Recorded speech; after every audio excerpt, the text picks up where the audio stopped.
નમસ્તે મિત્રો, હું છું નવરંગ સૈન અને સ્વાગત છે આપનું આઈ એમ ગુજરાતના અમેરિકા સ્પેશિયલ ન્યૂઝ બુલેટિનમાં. બુધવાર જુલાઈ 22ના સમાચારોમાં જોઈશું. સ્ટુડન્ટ વિઝા પર અમેરિકા ગયેલા એક ગુજરાતી યુવકની શિકાગો એરપોર્ટ પરથી કેમ ધરપકડ કરાઈ, તેમજ 18,000 ઇન્ડિયન્સને અમેરિકાથી ડિપોર્ટ કરાશે તેવા જે દાવા થઈ રહ્યા છે તેની હકીકત શું છે, અને અમેરિકામાં ગ્રોસરી સ્ટોર ચલાવતા ગુજરાતીઓએ કેમ હવે બિઝનેસમાં અણધાર્યા ઉતાર ચઢાવ માટે તૈયાર રહેવું પડશે તેનો એક અહેવાલ, અને છેલ્લે કેનેડામાં લાખો રૂપિયા ખર્ચીને ડિગ્રી મેળવ્યા બાદ વર્ક પરમિટ ન મળતા બંને બાજુથી ફસાયેલા ઇન્ડિયન સ્ટુડન્ટ્સની વાત આજના આ બુલેટિનમાં. અમેરિકામાં ઇમિગ્રેશન એન્ફોર્સમેન્ટ તીવ્ર બની રહ્યું છે, તેવામાં શિકાગો એરપોર્ટ પરથી એક ગુજરાતી યુવકને અરેસ્ટ કરવામાં આવ્યો હોવાની વાત સામે આવી છે. 25 વર્ષની વય ધરાવતા ઉત્તર ગુજરાતના આ યુવકની ગયા અઠવાડિયે જ ધરપકડ કરાઈ હતી અને હાલ તે આઈસના ડિટેન્શન સેન્ટરમાં છે. પ્રાપ્ત વિગતો અનુસાર ડોમેસ્ટિક ફ્લાઇટ પકડવા માટે એરપોર્ટ પહોંચેલા આ યુવકને સિક્યોરિટી ચેક દરમિયાન જ અટકાવવામાં આવ્યા બાદ તેને આઈસને સોંપી દેવાયો હતો. એવું પણ જાણવા મળ્યું છે કે હાલ ડિપોર્ટેશનનો સામનો કરી રહેલો આ યુવક હજુ 2.5 વર્ષ પહેલાં જ સ્ટુડન્ટ વિઝા પર અમેરિકા પહોંચ્યો હતો. જોકે તેણે ગણતરીના દિવસોમાં જ કોલેજ જવાનું બંધ કરી દીધું હતું અને તે અરેસ્ટ થયો ત્યારે તેના વિઝા ચાલુ હતા કે પછી એક્સપાયર થઈ ગયા હતા તેની કોઈ ચોક્કસ વિગતો નથી મળી શકી. નિયમ અનુસાર રેગ્યુલર કોલેજમાં ન જતા હોય તેવા સ્ટુડન્ટ્સનો સેવિસ રેકોર્ડ કેન્સલ થઈ જતો હોય છે, જેથી ટેકનિકલી તેમનું સ્ટેટસ પણ રદ થઈ ગયેલું જ ગણાય છે. અમેરિકામાં ડોમેસ્ટિક ફ્લાઇટ્સમાં ટ્રાવેલ કરતા લોકોનો ડેટા પણ આઈસ સાથે શેર થતો હોવાના રિપોર્ટ્સ અગાઉ પણ અનેકવાર આવી ચૂક્યા છે. તેવામાં શિકાગો એરપોર્ટ પરથી ગુજરાતી યુવકની ધરપકડની ઘટનાએ ફરી એકવાર પુરવાર કરી દીધું છે કે ઇલીગલ ઇમિગ્રન્ટ્સને એરપોર્ટ પરથી પણ પકડવામાં આવી રહ્યા છે. જે વિઝા હોલ્ડર ઓવરસ્ટે થયો હોય કે પછી તેનું સ્ટેટસ રદ કરી દેવાયું હોય તેનો તમામ રેકોર્ડ DHSના ડેટાબેઝમાં અપડેટ થઈ જાય છે. તેવી જ રીતે જેમના ફાઇનલ રિમૂવલ ઓર્ડર ઇસ્યુ થઈ ગયા છે તેમનો ડેટા પણ આઈસ પાસે છે જ. આવા કેસમાં જો રડાર પર રહેલો ઇમિગ્રન્ટ કોઈ લોકલ કોર્ટમાં મુદત ભરવા માટે આવવાનો હોય, આઈસમાં હાજરી પુરાવા જવાનો હોય કે પછી ફ્લાઇટમાં ટ્રાવેલ કરવાનો હોય તો તેની માહિતી તુરંત જ ઇમિગ્રેશન ઓથોરિટી સુધી પહોંચી જાય છે. શિકાગો એરપોર્ટ પરથી પકડાયા બાદ હાલ આઈસની જેલમાં બંધ ગુજરાતી યુવકને ડિપોર્ટ કરવાની પ્રોસેસ પણ કદાચ શરૂ થઈ ચૂકી હશે. તે પોતાના ડિપોર્ટેશનને ચેલેન્જ કરવાનું છે કે કેમ તેની કોઈ ચોક્કસ વિગતો નથી મળી શકી. જોકે લીગલ પોઈન્ટ ઓફ વ્યૂથી જોઈએ તો જે સંજોગોમાં તેની ધરપકડ થઈ છે અને તેની જે ઇમિગ્રેશન હિસ્ટ્રી છે તેને જોતાં હવે આ યુવક માટે ડિપોર્ટેશનથી બચવું ખૂબ જ મુશ્કેલ બની રહેશે. સૌ પહેલાં તો તેણે સ્ટુડન્ટ વિઝા પર અમેરિકા પહોંચી ભણવાનું પડતું મૂકી કાયદાનો ભંગ કર્યો છે. 2.5 વર્ષથી યુએસમાં રહેતો હોવાથી સ્વાભાવિક છે કે તે ક્યાંક જોબ પણ કરતો જ હશે. હવે તેની ધરપકડ થઈ છે ત્યારે તેનો તમામ રેકોર્ડ ચેક થશે અને તેમાં જેટલા પણ ફોલ્ટ્સ બહાર આવશે તે તમામ તેની વિરુદ્ધમાં જઈ શકે છે. જેનો સીધો અર્થ એવો થાય છે કે આ યુવક માટે ડિપોર્ટેશનને ચેલેન્જ કરવું જરાય આસાન નથી રહેવાનું. અમેરિકાના ઇમિગ્રેશન લો અનુસાર દેશમાં કોઈ પણ સ્ટેટસ પર રહેતો ઇમિગ્રન્ટ યુએસમાં પગ મૂક્યાના 1 વર્ષમાં અસાયલમ માંગી શકે છે. જો તેમાં મોડું થાય તો તે જસ્ટિફાય કરવા માટે મજબૂત કારણ અને સજ્જડ પુરાવા રજૂ કરવા પડતા હોય છે. જોકે આ યુવકને અમેરિકા પહોંચે 2 વર્ષ જેટલો સમય થઈ ગયો હોવાથી હવે અસાયલમનો કેસ ફાઇલ કરવાનું પણ ચેલેન્જિંગ બની શકે છે. સૂત્રોનું માનીએ તો છેલ્લા 1-1.5 મહિનામાં અમેરિકામાંથી ઢગલા બંધ ગુજરાતીઓ પકડાયા છે અને ડિપોર્ટ પણ થયા છે. પૈસે ટકે સદ્ધર હોય તેવા લોકો ડિપોર્ટેશનથી બચવા માટે મોંઘા વકીલો રોકી તેમને હજારો ડોલર ફી ચૂકવવામાં જરાય નથી અચકાતા હોતા. પણ જેમના ફાઇનલ રિમૂવલ ઓર્ડર ઇસ્યુ થઈ ગયા છે કે પછી જેમણે ઇમિગ્રેશન લોનો ભંગ કર્યો છે તેમને અમેરિકાની સરકાર નથી છોડી રહી. મતલબ કે વકીલો પોતાના ખિસ્સા ભરી રહ્યા છે, જ્યારે જેલમાં બંધ ઇલીગલ ઇમિગ્રન્ટ્સને ડિપોર્ટેશન લેવા માટે મજબૂર કરવામાં આવી રહ્યા છે. એરપોર્ટથી પણ ઇલીગલ ઇમિગ્રન્ટ્સને પકડવામાં આવતા હોવાના સમાચારો સામે આવ્યા બાદ મોટાભાગના અનડોક્યુમેન્ટેડ ગુજરાતીઓએ ફ્લાઇટમાં ટ્રાવેલ કરવાનું છોડી દીધું છે. હવે જો જોબ બદલવાની હોય કે પછી બીજા કોઈ કામસાર એક સ્ટેટમાંથી બીજા સ્ટેટમાં જવાનું હોય તો લોકો બસ કે પછી કારને જ ટોપ પ્રાયોરિટી આપી રહ્યા છે. જોકે જેટલું રિસ્ક હવે ફ્લાઇટમાં ટ્રાવેલ કરવામાં છે તેટલું જ રિસ્ક બાય રોડ ટ્રાવેલ કરવામાં પણ છે, કારણ કે હવે રિપબ્લિકન સ્ટેટ્સમાં લોકલ પોલીસ અને ડેમોક્રેટિક સ્ટેટ્સમાં આઈસના એજન્ટ્સ ટ્રાફિક સ્ટોપ દ્વારા મોટી સંખ્યામાં ધરપકડો કરી રહ્યા છે. જેટલા ગુજરાતી એરપોર્ટ પરથી પકડાયા છે તેની સરખામણીએ ટ્રાફિક સ્ટોપ દરમિયાન પકડાયા હોય તેવા લોકોનો આંકડો ઘણો વધારે છે. છેલ્લા 2-3 દિવસથી કેટલાક સમાચારોમાં એવા દાવા કરવામાં આવી રહ્યા છે કે અમેરિકાથી 18,000 જેટલા ઇન્ડિયન્સને ડિપોર્ટ કરવામાં આવશે અને આ લોકોને અપીલ, દલીલ કે પછી વકીલ કરવાની પણ તક નથી મળવાની. ડોનાલ્ડ ટ્રમ્પે શરૂ કરેલા માસ ડિપોર્ટેશનમાં 1 વર્ષમાં 1 મિલિયન લોકોને ડિપોર્ટ કરવાનો સરકારનો ટાર્ગેટ છે. તેમાં જો ઇન્ડિયન્સની વાત કરીએ તો જાન્યુઆરી 2025થી જૂન 2026ના ગાળામાં જેટલા લોકોને અમેરિકાથી ડિપોર્ટ કરવામાં આવ્યા છે તેમનો ટોટલ આંકડો 4643 જેટલો થાય છે. તેવામાં હવે સવાલ એ છે કે જે 18,000 ઇન્ડિયન્સને ડિપોર્ટ કરવાની વાતો થઈ રહી છે તે આંકડો ક્યાંથી આવ્યો અને આ લોકો આખરે કોણ છે? અમેરિકામાં રહેતા ગુજરાતીઓના વોટ્સએપ ગ્રુપમાં 18,000 ઇન્ડિયન્સને ડિપોર્ટ કરાશે તેવા સમાચારની જે લિંક વાયરલ થઈ રહી છે તે ખરેખર તો છે ડિસેમ્બર 2024ના સમાચાર છે, જેને 12 ડિસેમ્બરના રોજ આઈએમ ગુજરાત દ્વારા જ બ્રેક કરવામાં આવ્યા હતા. તે વખતે અમેરિકામાં ચૂંટણી સંપન્ન થઈ ચૂકી હતી અને ટ્રમ્પની સેકન્ડ ટર્મ શરૂ થવામાં ગણતરીના દિવસો જ બાકી રહ્યા હતા. બસ તે જ અરસામાં ERO એટલે કે એન્ફોર્સમેન્ટ એન્ડ રિમૂવલ ઓપરેશન્સ દ્વારા રિલીઝ કરાયેલા એક રિપોર્ટમાં કયા દેશોના કેટલા ઇલીગલ ઇમિગ્રન્ટ સામે ફાઇનલ રિમૂવલ ઓર્ડર ઇસ્યુ થઈ ગયા છે તેનો વિસ્તૃત ડેટા આપવામાં આવ્યો હતો. આ રિપોર્ટમાં જણાવાયા અનુસાર નવેમ્બર 2024ની સ્થિતિએ અમેરિકામાં ઇલીગલી રહેતા 17,940 ઇન્ડિયન્સને ડિપોર્ટ કરવાનો ઓર્ડર થઈ ચૂક્યો હતો, પણ આ લોકો ન તો આઈસની કસ્ટડીમાં હતા કે ન તો તેમને ઇન્ડિયા પાછા મોકલી શકાયા હતા. અમેરિકામાં કોઈ સ્ટેટસ વિના રહેતા ઇન્ડિયન્સની સંખ્યા લાખોમાં થાય છે અને જે 18,000 લોકોને ડિપોર્ટ કરવા માટે ઓર્ડર કરાયા હતા તે આંકડો પોણા 2 વર્ષ જૂનો છે. તેમાંથી કેટલાક લોકો પાછા આવી ચૂક્યા હશે અને કેટલાકે જાતે જ અમેરિકા છોડી દીધું હશે, જ્યારે મોટાભાગના કદાચ હજુ ત્યાં જ હશે. નવેમ્બર 2024 પછી આઈસ દ્વારા આવો કોઈ જ ડેટા રિલીઝ કરવામાં નથી આવ્યો. મતલબ કે જેમના ડિપોર્ટેશન ઓર્ડર આવી ગયા છે તેવા ઇન્ડિયન્સનો હાલનો આંકડો કેટલો છે તેની આપણી પાસે કોઈ ચોક્કસ માહિતી નથી. જોકે જે સ્કેલ પર ઇમિગ્રેશન એન્ફોર્સમેન્ટ ચાલી રહ્યું છે અને જે સ્પીડમાં કોર્ટ્સ દ્વારા રિમૂવલ ઓર્ડર ઇસ્યુ થઈ રહ્યા છે તેને જોતા અમેરિકા છોડી દેવા માટે જણાવી દેવાયું હોય તેવા ઇન્ડિયન્સના આંકડામાં છેલ્લા 1.5-2 વર્ષમાં જ 2થી 3 ગણો વધારો થયો હોય તેવી શક્યતા પણ નકારી શકાય તેમ નથી. તેનો સીધો અર્થ એવો થાય છે કે યુએસએ ડિપોર્ટ થનારા ઇન્ડિયન્સનો આંકડો સતત ઊંચો રહેવાનો છે. અમેરિકાની સરકાર સમજી ચૂકી છે કે ડિપોર્ટેશન ઓર્ડર ઇસ્યુ થયા બાદ પણ મોટાભાગના લોકો અમેરિકા છોડતા જ નથી. આ જ કારણસર હવે ઇમિગ્રેશન એન્ફોર્સમેન્ટમાં જે લોકો પકડાય છે તેમને જલ્દી જેલમાંથી છોડવામાં નથી આવતા. અગાઉ આવા એલિયન્સે પગમાં GPS ટ્રેકર એટલે કે કડું પહેરાવીને કે પછી આઈસમાં હાજરી પુરાવાની શરતે રિલીઝ કરી દેવાતા હતા. જોકે હવે તો લોકો કડા કાપીને ભાગી જાય છે અને આઈસમાં હાજર પણ નથી થતા, જેથી ઇમિગ્રેશન એજન્ટ્સના હાથમાં આવી ગયા હોય તેમના માટે બોન્ડ પર છૂટવું મુશ્કેલ બની રહ્યું છે. તો બીજી તરફ જેલમાં બંધ એલિયન્સે રિમૂવલ પેપર્સ પર સાઇન કરવા ફરજ પાડવામાં આવે છે અને તેમને એવી સ્થિતિમાં રાખવામાં આવે છે કે જ્યાં એક દિવસ પણ ન કાઢી શકાય. જેટલા ઇન્ડિયન્સને અમેરિકાની સરકારે ડિપોર્ટ કર્યા છે તેમનો આંકડો ગવર્મેન્ટ ઓફ ઇન્ડિયા દ્વારા જાહેર કરાયો છે, પણ જેઓ પોતાની રીતે યુએસ છોડીને આવતા રહ્યા છે અથવા બીજા શબ્દોમાં કહીએ તો જેમણે સેલ્ફ રિમૂવલ લીધું છે તેમની સંખ્યા કેટલી થાય છે તેની કોઈ ચોક્કસ વિગતો ઉપલબ્ધ નથી. જે લોકો પોતાના ખર્ચે અમેરિકાથી પાછા આવે છે તેમને પોતાની રીતે ફ્લાઇટની ટિકિટ બુક કરાવવાની છૂટ મળતી હોય છે, જ્યારે ડિપોર્ટ કરવામાં આવ્યા હોય તેવા લોકોને રિમૂવલ ફ્લાઇટ કે પછી કમર્શિયલ ફ્લાઇટમાં મોકલવામાં આવે છે. તેમની માહિતી પહેલેથી જ ગવર્મેન્ટ ઓફ ઇન્ડિયા સાથે શેર કરી દેવામાં આવી હોય છે અને સરકારનું અપ્રુવલ મળ્યા બાદ જ તેમનું ડિપોર્ટેશન થઈ શકે છે. અમેરિકામાં ગ્રોસરી સ્ટોર્સ ચલાવતા ગુજરાતીઓએ હવે બિઝનેસમાં અણધાર્યા ઉતાર ચઢાવ માટે તૈયાર રહેવું પડશે. ગ્રોસરીની ઘટી રહેલી ડિમાન્ડને લીધે હવે મોટી કંપનીઝ પણ પ્રેશર અનુભવી રહી છે. તેવામાં નાના રિટેલર્સ માટે માર્જિન જાળવી રાખવું અને ધંધામાં ટકી રહેવું મુશ્કેલ બની શકે છે.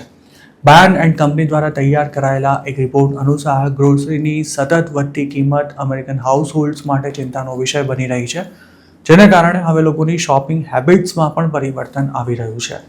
આવક કરતાં મોંઘવારી વધુ ઝડપે વધતી હોવાથી હવે અમેરિકન્સ વધુ કિંમત ચૂકવવાને બદલે ઓછી ગ્રોસરી ખરીદવાનું પસંદ કરી રહ્યા છે, જેના કારણે રિટેલર્સ અને ફૂડ મેન્યુફેક્ચરર્સની સાથે સાથે સમગ્ર ઇકોનોમી પણ પ્રભાવિત થઈ શકે છે. આ અહેવાલમાં આપણે જોઈશું કે કેમ અમેરિકન્સ ગ્રોસરી ખરીદવાનું ઘટાડી રહ્યા છે અને તેની બિઝનેસીસ પર શું અસર થઈ રહી છે. નેલ્સન આઈક્યુ અને બાયર્ન એન્ડ કંપનીના રિપોર્ટમાં જણાવાયા અનુસાર 2025માં ગ્રોસરી પ્રોડક્ટ્સની ખરીદી મોટાભાગે ફ્લેટ રહી હતી, જ્યારે ફેબ્રુઆરી 2026 પછી તેમાં યર ઓન યર એવરેજ 2% ઘટાડો જોવા મળ્યો હતો. આ અંગે એક્સપર્ટ્સનું એવું માનવું છે કે ફૂડ જેવી જીવન જરૂરી ચીજવસ્તુની માંગમાં જોવા મળી રહેલો ઘટાડો અસામાન્ય કહી શકાય તેવી બાબત છે. તેનાથી ઓછી અથવા મધ્યમ આવક ધરાવતા લોકો પર કેટલું આર્થિક પ્રેશર છે તેનો પણ અંદાજ લગાવી શકાય છે. ગ્રોસરીની વધતી કિંમતોની સાથે સાથે સપ્લિમેન્ટલ ન્યુટ્રિશન અસિસ્ટન્સ પ્રોગ્રામ હેઠળ લોકોને જે ફૂડ સ્ટેમ્પ આપવામાં આવે છે તેના ધારાધોરણો પણ બદલી દેવાતા લાખો લોકોને ફૂડ સ્ટેમ્પ્સ મળવાનું બંધ થઈ ગયું છે. તેના કારણે પણ લો ઇન્કમ ધરાવતા લોકોનો પર્ચેસિંગ પાવર પ્રભાવિત થયો છે. આ તમામ પરિબળોને કારણે કસ્ટમર્સ હવે શું ખરીદવું અને શું ન ખરીદવું તેને લઈને ખૂબ જ સિલેક્ટિવ થઈ ગયા છે.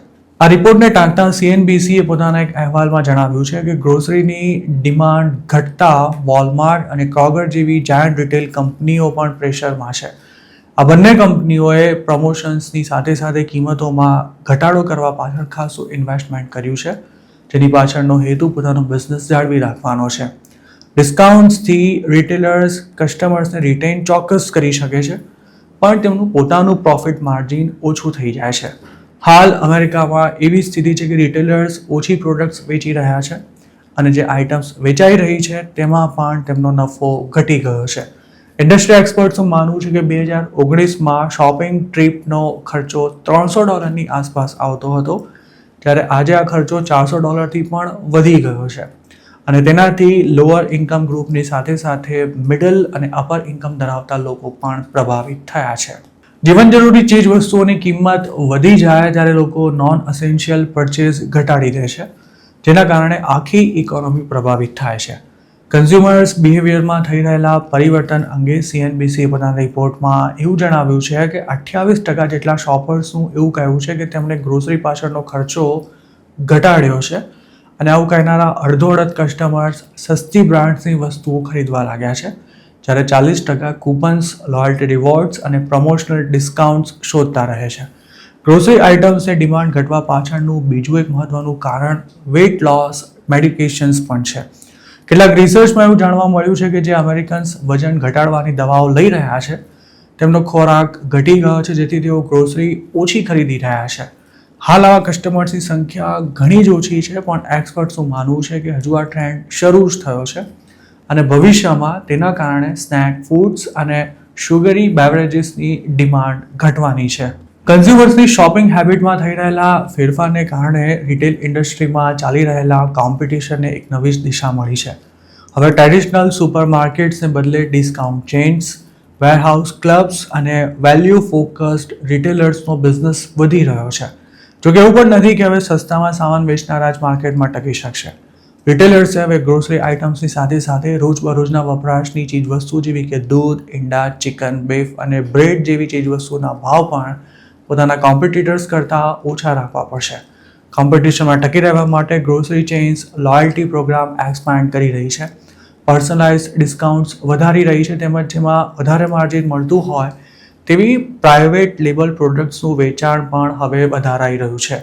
આ સ્ટ્રેટેજી દ્વારા રિટેલર્સ કસ્ટમર્સને રિટેન કરવાનો પ્રયાસ કરી રહ્યા છે, તો બીજી તરફ પેપ્સિકો જેવા ફૂડ મેન્યુફેક્ચરર્સ માટે પણ ઘટી રહેલી ડિમાન્ડ ચિંતાનો વિષય બની રહી છે. પોતાના લેટેસ્ટ ક્વાર્ટરલી રિપોર્ટમાં પેપ્સિકોએ રેવન્યુમાં 2%નો ઘટાડો નોંધાવ્યો છે, જ્યારે તેનું ઓવરઓલ સેલ્સ વોલ્યુમ સ્ટેડી રહ્યું હતું. રિટેલર્સ હવે સપ્લાયર્સને હોલસેલ પ્રાઇસ ઘટાડવા માટે પ્રેશર કરી રહ્યા છે. જો મોટી બ્રાન્ડ્સ પ્રાઇસ ઘટાડવા માટે તૈયાર ના થાય તો સુપરમાર્કેટ્સ પોતાની સ્ટોર બ્રાન્ડ પણ શરૂ કરી શકે છે, જેનાથી મોટી કંપનીઓ માટે સ્થિતિ વધુ મુશ્કેલ થઈ શકે છે. આ ઉપરાંત ફૂડ સ્ટેમ્પ્સ પર શુગરી ડ્રિંક્સ અને પ્રોસેસ્ડ ફૂડ આપવાનું બંધ કરી દેવાતા તેની ડિમાન્ડ પણ ઘટી છે. તેના કારણે ગ્રોસરી બાસ્કેટની ઓવરઓલ સાઇઝ ઘટી રહી છે અને લોઅર ઇન્કમ ધરાવતા લોકોની વસ્તીમાં ચાલતા સ્ટોર્સનો બિઝનેસ ઘટી રહ્યો છે. અર્થશાસ્ત્રીઓનું આ એવું માનવું છે કે મોંઘવારી ઓછી થાય, ફ્યુઅલની પ્રાઇસ સ્થિર થાય તેમજ કન્ઝ્યુમર કોન્ફિડન્સ વધે તો ગ્રોસરી સ્પેન્ડિંગ ફરી વધશે.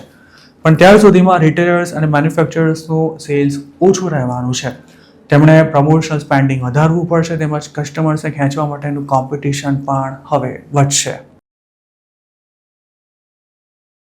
લાખો રૂપિયાનો ધુમાડો કરી કેનેડામાં પોતાનો અભ્યાસ પૂરો કરનારા 1500 જેટલા ઇન્ટરનેશનલ સ્ટુડન્ટ્સને વર્ક પરમિટ આપવાનો ઇનકાર કરી દેવાતા આ તમામ લોકો હવે રજળી પડ્યા છે.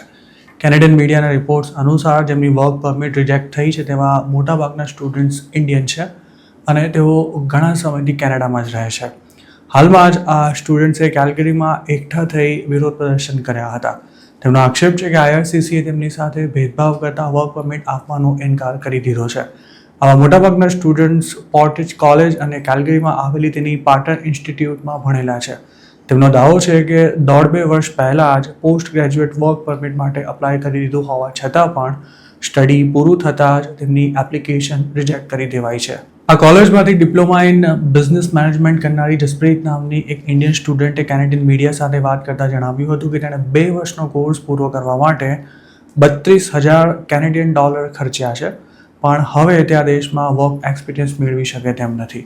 પોતાના જેવા હજારો સ્ટુડન્ટ્સની જેમ જસપ્રીતને પણ એવું હતું કે તે ભણવાનું પૂરું કર્યા બાદ વર્ક પરમિટ મેળવીને કેનેડામાં કામ કરી શકશે, પણ હવે તેને કેનેડા છોડવું પડે તેવી સ્થિતિ સર્જાઈ છે. સ્ટુડન્ટ્સનું કહેવું છે કે IRCCની વેબસાઇટ પર જૂન 24ના રોજ એક ખુલાસો મૂકવામાં આવ્યો હતો જેના હેઠળ તેમની વર્ક પરમિટ એપ્લિકેશન રિજેક્ટ કરવામાં આવી છે. IRCCનું કહેવું છે કે નોન ક્રેડિટ પ્રોગ્રામ્સમાં ગ્રેજ્યુએશન કરનારા લોકોને પોસ્ટ ગ્રેજ્યુએશન વર્ક પરમિટ નહીં મળે. જોકે સ્ટુડન્ટ્સની દલીલ છે કે જ્યારે તેમણે ભણવાનું શરૂ કર્યું ત્યારે આ અંગે સરકારે કોઈ જ માહિતી નહોતી આપી. મે 15, 2024 પહેલાં અપ્લાય કરનારા લોકોને પણ આ નિયમ અંગે માહિતગાર નહોતા કરાયા.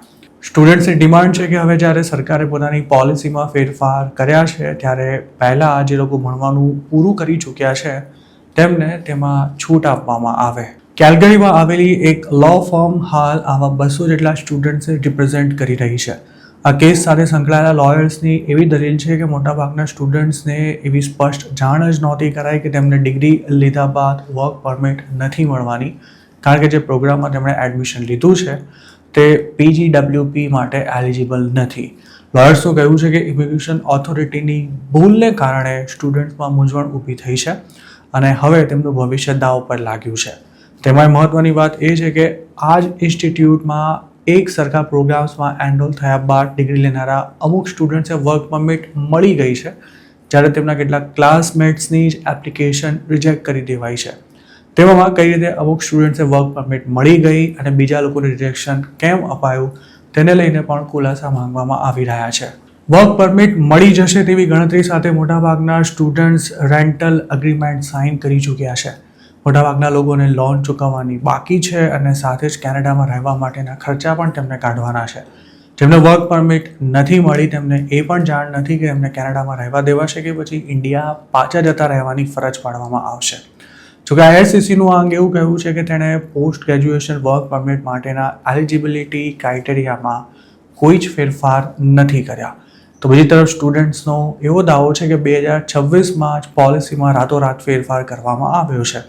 આ સ્ટુડન્ટ્સ જ્યાં ભણ્યા છે તે કોલેજ આ અંગે કશું જ બોલવા તૈયાર નથી, પણ કેટલાક સ્ટુડન્ટ્સનું કહેવું છે કે ભણવાનું ચાલુ હતું ત્યારે તેમને કહેવાયું હતું કે જો તેમનો એકેડમિક રેકોર્ડ સારો હશે તો તેમને વર્ક પરમિટ મળી જશે. કેનેડામાં ભણતા ઇન્ડિયન સ્ટુડન્ટ્સ અગાઉ પણ આ પ્રકારની કોન્ટ્રોવર્સીના શિકાર બની ચૂક્યા છે. 2 વર્ષ પહેલાં ફેક એડમિશન લેટર પર કેનેડાના સ્ટુડન્ટ વિઝા અપાવવાના એક મસમોટા રેકેટનો ભાંડો ફૂટતા હજારો સ્ટુડન્ટ્સને ડિપોર્ટ કરી દેવા માટે કાર્યવાહી શરૂ કરાઈ હતી, જેમાં કેટલાક સ્ટુડન્ટ્સનો એવા હતા કે જેમણે PR માટે અપ્લાય કર્યું છે ત્યારે તેમને કેનેડા છોડી દેવા માટે નોટિસ ફટકારવામાં આવી હતી. આ મામલે પંજાબના એક એજન્ટની કેનેડામાં ધરપકડ પણ થઈ હતી. 2025માં કેનેડાએ PRના નિયમો કડક બનાવતા ત્યાં ભણનારા હજારો ઇન્ડિયન સ્ટુડન્ટ્સને વર્ક પરમિટ પૂરી થયા બાદ ઇન્ડિયા પાછા ચાલ્યા જવાની ફરજ પડી હતી. આવા મોટાભાગના સ્ટુડન્ટ્સની વર્ક પરમિટ પણ રિન્યૂ કરવામાં નહોતી આવી.